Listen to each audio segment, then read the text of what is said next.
What's up, guys? Today I want to talk about the evolution of Helluva and how it went from being this funny web comedy to something that's more art about artists. This isn't going to be like our usual videos, it's a bit more stream of consciousness and more about how I relate to the show and interpret it through, what we know about the lives of people like VivziePop and Brandon Rogers, and really the crew as a whole based off of what they put into their work. My name is Deepcut, demons call me ImpSona. If you haven't seen it yet, I put out a video explaining how I got my scars, link in the pinned comment down below. Now, Helluva was not the first show to take place in its universe, with Helluva actually being created after Hazbin Hotel, despite having more seasons and episodes so far. Hazbin Hotel started as a massive web pilot before VivziePop started shopping it around to places like Amazon Prime, but that process took many years. In that time, VivziePop knew that she wanted to keep her crew employed, and that she wanted to keep pushing out not just her Helluverse brand, but her animations in general. She created shorts for some of her other ideas, such as the Zoophobia Bad Luck Jack short, but the majority of her attention would go to Helluva. Helluva was meant to explore the same world as Hazbin Hotel, but since Hazbin Hotel was going to deliver a lot of the lore on what she had developed for Hell and Heaven at that point, VivziePop focused on how to make Helluva different from Hazbin Hotel. To start, the characters were moved to another city near Pentagram City called Imp City. Hazbin Hotel's cast has the descendant of Lucifer Charlie and Earthborn sinners, meaning none of the main characters are actually native species to Hell. Helluva decided then to focus on 3 imps, the most generic kind of demon you'd imagine in Hell, with red skin and big horns that make them look like the devil, as well as their hellhound Luna. By the time Hazbin Hotel actually aired, Helluva had been quite developed, and it wasn't long before a full pilot came out, followed by the series proper. The pilot was very different from the series, and not just visually like with Hazbin Hotel's pilot where it had its big animation and cast changes. While there were some cast changes from the Helluva pilot to the series and minor visual changes as well, what really seemed to change was the overall direction of the show. Hazbin Hotel was said to have very few changes from the original plans that VivziePop had developed for it, but Helluva is a show that is more so allowed to grow and figure itself out in the moment, not being made with a sort of crux to it the way that Hazbin Hotel was. Some people tend to argue that a creator needs to be one way or the other, but I don't think that's true. Some shows are great because the writer had a great amazing vision for it, and any interference or changes, especially thanks to studios, are seen as bad. But some shows are better because they develop. With Hazbin Hotel and Helluva VivziePop has proved that she's good with both being fun for different reasons. Hazbin Hotel, I would say, is a look into the philosophy of an artist like VivziePop that can only be expressed by having such a clear vision. Helluva, on the other hand, is a look more so into the mind of an artist like VivziePop, differing from the philosophy in that we get to see the development process up close. It's not about getting to one particular goal to say your statement like with Hazbin Hotel, but rather about exploring the different options that can make this story great. Now, VivziePop is undoubtedly an artist, and I don't want to define art as anything too narrow or specific or pretentious, but for the sake of this video, I will do that by distinguishing art from entertainment. Entertainment is easy to define. It's fun, and it's fun for its own sake. Art, on the other hand, has intention. It's something to experience as opposed to just enjoy. Neither of these have to be commercial, but both can be commercial. In this case, we know what art is versus entertainment because art invites you to draw you in to keep discussing its layers, particularly based on the artist. Art transcends entertainment beyond adding emotional value to entertainment, and that you are able to enjoy something even for the choices that you technically dislike. Now, when it comes to entertainment, disliking something is not great. Entertainment doesn't have a lot of redeeming value outside of its actual entertaining value. People will sit through seasons of a show that they've come to hate just because they love the art of the character and the story as it's become bigger and bigger. But without an emotional attachment to the character, you simply turn it off and get bored when you aren't entertained. With art, you are more so emotionally invested with the creator, and it becomes more so about exploring their mind than some product. Now, Helluva is a production, but as we've described now, art and entertainment are never really mutually exclusive, and both can also become commercial. Artists tend to be people who inject meaning into whatever they do, distinguishing an artist from, say, a decorator. But art can still be decoration. It just depends if the person injects their decoration with artistic meaning. Likewise, artists have always injected meaning into products, often as a lower-level employee in the grand hierarchy of a company who takes the job hoping to inject as much art as they can into the product while still knowing it will have to be what the studio calls commercial. Helluva Boss didn't have to be commercial in the traditional sense, and it had its roots more so in VivziePop's Patreon. With a large amount of monthly donations, Helluva Boss was able to start producing small-scale episodes. Patreon is named after the idea of being a patron of the arts, the idea that you give money to fund an artist simply to fund the artist and not the product. As a patron of the arts, you aren't really supposed to be looking at what the artist produces as something on a sliding scale of quality. You fund them because you find their art interesting and their mind interesting, and there's no real rating system to that. You don't know exactly what paintings a painter will produce, as you aren't commissioning something specific from them, but you are giving money knowing that if you do, they will keep making these paintings that you already like. Often, it isn't about what the artist makes, but why they want to make it, what gets stuck in their minds for different reasons that make the piece seem so layered. You don't have to find it physically perfect, nor do you have to find it philosophically perfect, but rather you go in with the mindset of appreciating the journey of the art itself. And that isn't some sort of polite way to say that Helluva Boss sucks, because it really doesn't. It's a high-quality production that always goes the extra mile. Its story in its original form, as well as what we have now, is absolutely amazing. And when it comes to criticizing the show, people tend to do so from a very self-focused kind of way. They treat the show like it is a commission, and that the premise VivziePop had was so specific that anytime something isn't what the fan expects, it's absolutely devastating and disappointing to them. I think a great example of this is Beelzebub. Beelzebub was not remotely what I had expected, and like with most people, I expected something probably with a bee theme. And there wouldn't have been anything wrong if VivziePop had gone that way with it, and that's kind of the real problem here. People in fandoms in general tend to act like everything is either yes right or no wrong, instead of there just being pretty endless ways to do something interesting and fun. Beelzebub is a complex character design, something people got upset about, but it's essentially what made her a meta character. She was voiced by Kesha, and she was meant to be her celebrity persona, one that hailed back to early in VivziePop's career with her Zoophobia music video that some of her most dedicated fans still remember finding her from, back before Hazbin Hotel was even a pilot. And at the same time, they wanted to combine the lore of the show they had built up and some of the real-life lore surrounding Beelzebub as well. But people act like all of these different connections are a bad thing. They act like Beelzebub is only allowed to be as complex as Asmodeus with his design, even though she's a perfect celebration of what the show was and what it eventually became. A sort of bonus character that represented everything that VivziePop had put together over the years. And this is just one example that people seem to endlessly hate on with the show, nothing ever being good enough despite the show continuing to be beloved and merchandise sales being through the roof. One thing I think the haters don't realize is that no amount of hate actually outweighs any amount of money or support. You can talk about what you hate in a show all you want, but it doesn't actually change people's minds. It just draws more people to you who already agree with you.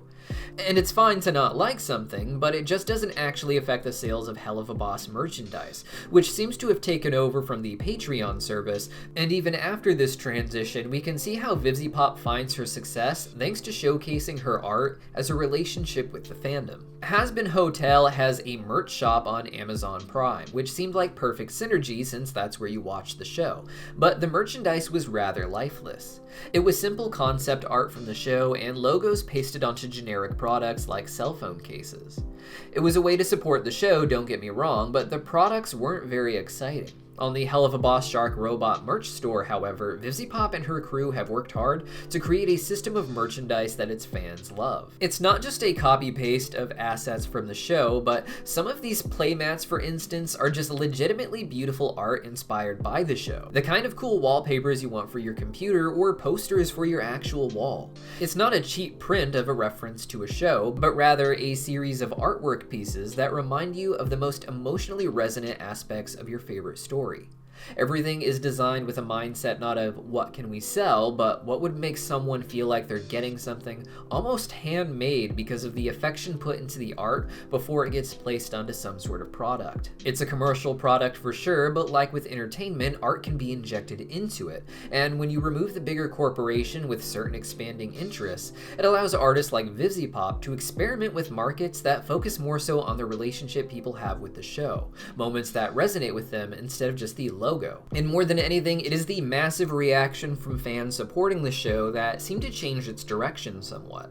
The first 6 episodes of the show all escalate the quality and depth as Helluva Boss goes on, but it was episode 7 and particularly 8 that I think really transitioned the show from being more by the books with its production intents to being more fluid with where the creators were in their heads as the show progressed.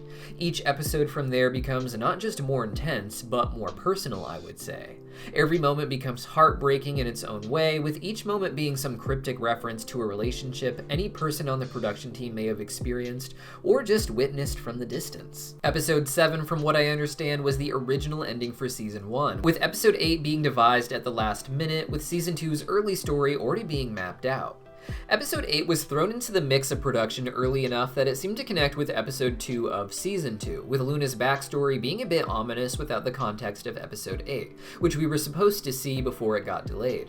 The point is that Episode 8 was something created from what they said to celebrate the progress of the show. This likely had a lot to do with Kesha being set to guest star, with Episode 8 being imagined as happening on the same night as Episode 7 in order to work her in earlier in the series instead of having to put her off to some time later.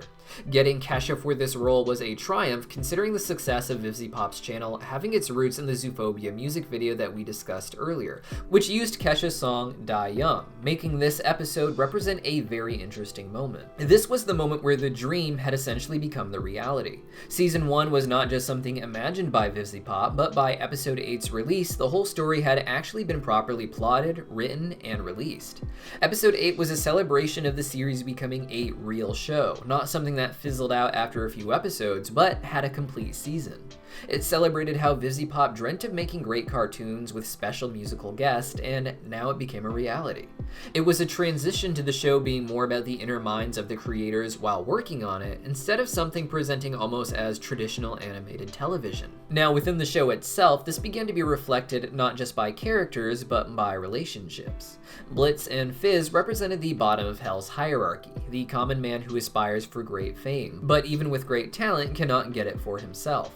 While Fizz does go on to find great success, it is thanks to Mammon and later thanks to Asmodeus. He is the most famous figure in Hell now, it would seem, but only because the elites found it so profitable. Asmodeus helped Fizz with a good heart, believing in Fizz's legitimate talent as opposed to just his marketability. Blitz had essentially no success on the other hand, only ever achieving a glimpse of fame thanks to being in the same act as his sister Barbie Wire and his friend Fizz. In both cases, the characters are offered a chance at success thanks to an elite in their life, Stolas and Asmodeus, both representing a sort of potential happy ending where your royal demonic boyfriend can make all of your dreams come true. It's something a lot of people experience when trying to work in the industry, as you often find yourself dating people who are around you working in the same field, but who sometimes have greater success than you. In typical cases, even in a workplace, one person doesn't necessarily have power over someone just because they have a higher position. While dating your boss could lead to a raise or promotion, it's someone who already has a job in a specific career path who is meant to move forward if they themselves progress correctly at their workplace. In the case of Asmodeus, however, he represents the entertainment industry. Asmodeus essentially controls his industry, and Fizz can have any place in it that Asmodeus wants, with it having zero negative impact on Asmodeus to place Fizz there. Even if Fizz wasn't talented, there would be endless cushy positions that Fizz could legitimately fill, including roles at his company as we've seen. Asmodeus ultimately does what he does for Fizz out of love, and Fizz is talented enough that Asmodeus is able to escalate him to the appropriate appropriate level of fame instead of forcing him into some position. But Blitz and Stolas reflect a different side of this relationship. Blitz no longer wants fame, but he wants success. Even in season 1, we saw how he lit up at the idea of being seen as a big shot by Stryker or other imps because his business managed to make money. However, Blitz still has that tragic fame-seeking past in order for the audience to really understand what this kind of relationship with Stolas is.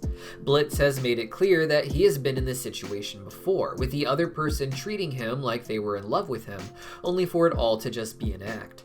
This person may have been famous, as Blitz even dated pop stars like Verosica, and even with her, he may have thought that she would elevate his career in some way.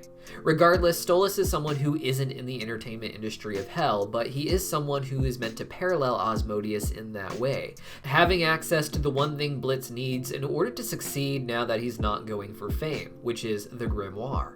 While Asmodeus and Fizz is a story that showcases the happy ending for people in power using what they have to elevate the people they love, at least so far, Blitz has his own self-worth issues to work through before he can realize what his relationship with Stolas can really be. Stolas has become the sort of symbol for the complexity of relationships that exist with power dynamics, a well-meaning but still self-focused man who is being pushed by the people above him into the role they want him to fill, and he doesn't know how to do anything but use the power that they provide him to do the same to other people. He wants love, but even if he didn't fixate on Blitz, it's not exactly easy to find an appropriate partner when forcibly married to a horrible woman like Stella. Stolas is a product of his environment who has power and is even willing to share it, but he is not perfect, nor was the situation perfect, and he ultimately ends up using his power in negative ways. But at the end of the day, because of all of that, I want Blitz and Stolas to have a happy ending. Happy endings are something I don't usually worry too much about, as what matters to me most is that the ending just fits a good story. But when it comes to the story of Helluva Boss as it is now developed, a happy ending means something very different than a tragic one. Hell started as this place where everyone at every level was being exploited. Imp City was presented as run down, and people like Blitz had to work very hard for very little. As we explore Hell and celebrate the show and its people, however, things become increasingly fancy in the background.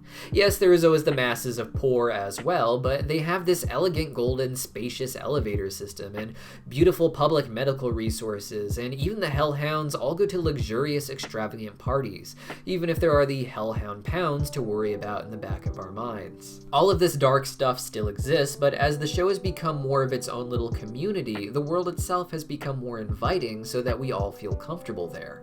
The show chose to lean into this happier setting where our characters are making great money just having fun killing, and spending their time and money just going on trips to other rings to enjoy what they have to offer. And you want that for your characters. You want them to live this hellish happily ever after, and you want that to mean that the creators themselves found something of a happily ever after while making the show. Whether it becomes realistic or not for Blitz to fall in love and live happily ever after with Stolas doesn't actually matter, as what you really want from a sort of happily ever after is a sense of completion and perfection to feel right for the creators, because it would mean they were happy too. In the end, Helluva Boss isn't just a show, it's an entire community of people who meet every few months to attend the party thrown by the same really cool artists. Each time we go to the party, there's a cool new theme, a celebrity guest, and cool new characters, but what's important here is that we are guests. Yes, a lot of us pay for the show, but it's because we love these wild artists and the way they present their art to us, not because we ordered something to our specifications, or even that we invested in some sort of finite premise that they need to be held to. It's this sort of artistic nature to the way the show evolves that makes it such a unique and important piece of media in our pop culture landscape, and I think it's going to echo out for years to come. One day, I think kids who are way too young to be watching the show, but still are going to be producing their own cartoons, and thinking about that funny demon show they saw as a kid, and the way these artists injected the most direct meaning they could into the material that acts as this little veil between the audience and the artist's minds. And that's going to inspire so many shows that continue to take these ideas to the next level. But what do you guys think? Let me know your thoughts on how the show has really changed over the years in the comments down below. And if you haven't seen it yet, go check out that video of how I got my scars.